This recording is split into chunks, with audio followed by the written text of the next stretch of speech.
என்னது அஜித்குமார் கொல்லப்பட்டது வெறும் 500 ரூபாய்க்கு தானா அப்படிங்கிற மாதிரி இப்போ நியூஸ் வந்து சோசியல் மீடியா கூட பரவிட்டு வருது.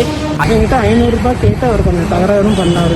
வீல் சேர் கொண்டு வந்தாலும் 500 ரூபாய் கொடுங்க, நாங்கள் 5 ஸ்டாஃப் இருக்கோம் அப்படின்ற மாதிரி. அஜித்குமார் வந்து போலீஸ் கஸ்டடியில் கொல்லப்பட்டது கடந்த 2 நாட்களாக வந்து சோசியல் மீடியா அப்புறம் தீயா பரவுது.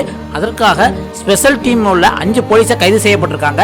அப்படி இருக்கும்போது அங்க அஜித்குமார் வந்து கொல்லப்பட்ட காரணம் என்ன, அவர்கிட்ட விசாரணை போத கொல்லப்பட்டது அப்படின்னு தான் ஆரம்ப காலகட்டத்தில் எல்லாரும் நினைச்சிட்டு இருக்கப்ப, அதுக்கு முன்னாடியே தன்னோட நகை திருட்டு போனது சம்பந்தமா வந்து அந்த கோயிலுக்கு வந்த நர்ஸும் அவங்க அம்மாவும் வந்து ஒரு பேட்டியே கொடுத்துருக்காங்க. என்ன அப்படின்னு பாத்தீங்கன்னா, நாங்க மடப்புறம் காளியம்மன் கோயிலுக்கு சாமி கூட வந்தப்ப அங்க காவலாளியை ஒர்க் பண்ண அஜித்குமார்ட்ட வந்து காரை வந்து பார்க் பண்ணணும் அப்படின்னு கேட்டதாகவும் வந்து அஜித்குமார் தான் வந்து காரை சாவியை வாங்கி நான் பார்க் பண்ணிக்கிறேன் அப்படின்ட்டு வந்து அவங்க சொல்றாங்க. ஆனா அங்க இருக்கவங்க என்ன சொல்றாங்க அப்படின்னா, அந்த மேடம் தான் வந்து சாவியை கொடுத்து பார்க் பண்ண சொன்னாங்க அப்படின்ட்டு முரண்படாவே இருக்கு. அது மட்டும் இல்லாம வந்து அஜித்குமார் வந்து 500 ரூபாய் வந்து அந்த மேடம்கிட்ட வந்து டிப்ஸா கேட்டதாகவும், இங்க 5 பேர் வேலை செய்யறோம், ஒரு தலைக்கு 100 ரூபாய் கணக்காக 500 ரூபாய் கொடுங்க அப்படிங்கிற மாதிரி வந்து கேட்டதாகவும், இந்த மேடம் வந்து நான் 500 ரூபாய்லாம் தர முடியாது, 100 ரூபாய் தான் தருவேன் அப்படின்ட்டு 100 ரூபாய் கொடுத்ததாகவும் அப்பே அஜித்குமார் வந்து ரொம்ப ரூடா பேசினாங்க அப்படின்ட்டு தான் பேட்டியிலே சொல்லியிருக்காங்க. என்கிட்ட 500 ரூபாய் கேட்டு அவர் கொஞ்சம் தகராறும் பண்ணார். வீல் சேர் கொண்டு வந்தாலும் 500 ரூபாய் கொடுங்க, நாங்கள் 5 ஸ்டாஃப் இருக்கோம் அப்படின்ற மாதிரி. அதுக்கப்புறம் கொஞ்சம் நேரம் கழிச்சு தன் கார்ல இருந்த 10 பவுன் நகையை காணோம் அப்படின்ட்டு வந்து கோயில்ல வந்து விசாரிச்சிருக்காங்க. அப்போ வந்து இங்க வந்து அந்த மாதிரி எடுக்க யாரும் இல்லைன்னு சொன்ன உடனே நேர இவங்க திருப்பவனம் போலீஸ் ஸ்டேஷன்ல போய் கம்ப்ளைண்ட் கொடுத்துருக்காங்க. அவங்களும் வந்து ஆரம்ப கட்டத்தில் எஃப்ஐஆர் போடாம விசாரிச்சிருக்காங்க.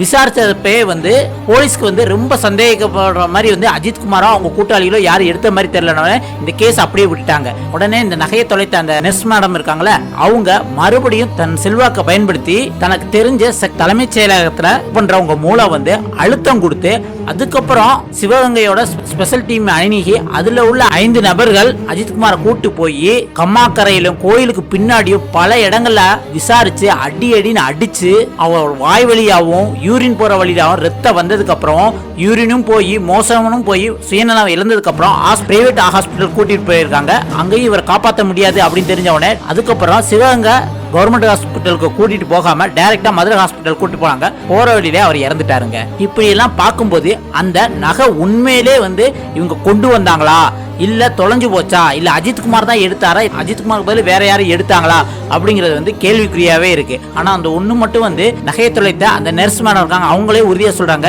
எங்க 2 பேத்துக்கு இடையில இந்த 500 ரூபாய் பிரச்சனை நடந்தது அப்படிங்கிற மாதிரி சொல்றாங்க. அதனால கூட ஈகோ கிளாஸ் ஆகி இந்த கொலை நடந்திருக்கலாம் அப்படின்ட்டு இப்ப சோசியல் மீடியால எல்லாருமே பேசிட்டு வராங்க. அது மட்டும் இல்லாம கோர்ட்ல ஜட்ஜு சரமாரியா தமிழக அரசையும் தமிழக காவல்துறையும் சரமாரியா வந்து கொஸ்டின் கேட்டிருக்காங்க. ஒரு சாதாரண ஏழ்மைப்பட்ட குடும்பத்தை சேர்ந்தவனால இப்படி அடிச்சீங்க, இதே இது ஒரு போலீஸ் குடும்பத்திலேயோ இல்ல நம்மள மாதிரி வக்கீல் குடும்பத்திலேயோ இல்ல ஒரு பெரிய இடத்துல உள்ள பையனையும் இந்த மாதிரி விசாரிப்பீங்களா அப்படின்னு கேட்டதுக்கு யாருக்கிட்டுமே பதில் இல்லைங்க. இதை பத்தி உங்களோட கருத்து என்ன அப்படிங்கறத மறக்காம கமெண்ட்ல சொல்லுங்க.